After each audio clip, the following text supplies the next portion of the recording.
Magandang hapon mga kapuso, ako po si Kadudong nagbibigay sa inyo ng trivia sa loob ng mga trending na balita. Andito tayo ngayon sa bahay at alam niyo ba na sobrang lakas ng hangin dito at lakas ng ulan. At ang oras natin ngayon ay 5:45 p.m. na ng hapon. Karaniwang sinasabi sa atin ng mga magulang na tayo ay bawal mabasa sa ulan dahil ang ulan daw ay nagdadala ng iba't ibang uri ng sakit. Pero ang tanong ngayon, totoo nga ba ito? Let me explain something.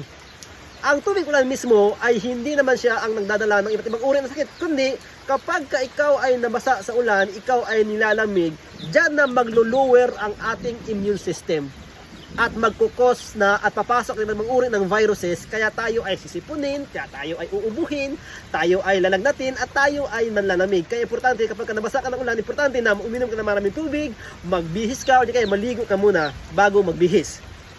Ngayon alam mo na hindi delikado ang tubig ulan.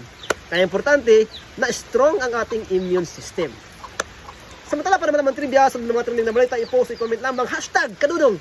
Ano na, tandaan, ligtas ang may alam. Ako po si Kadudong at sagot ko kayo 24 oras. At ngayon, maliligo ako sa ulan.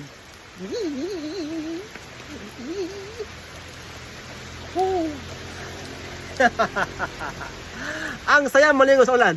Importante ang may alam. Ang ulan, ang tubig ulan, hindi siya ang nagdadala ng sakit. Kaya importante, strong immune system is the key.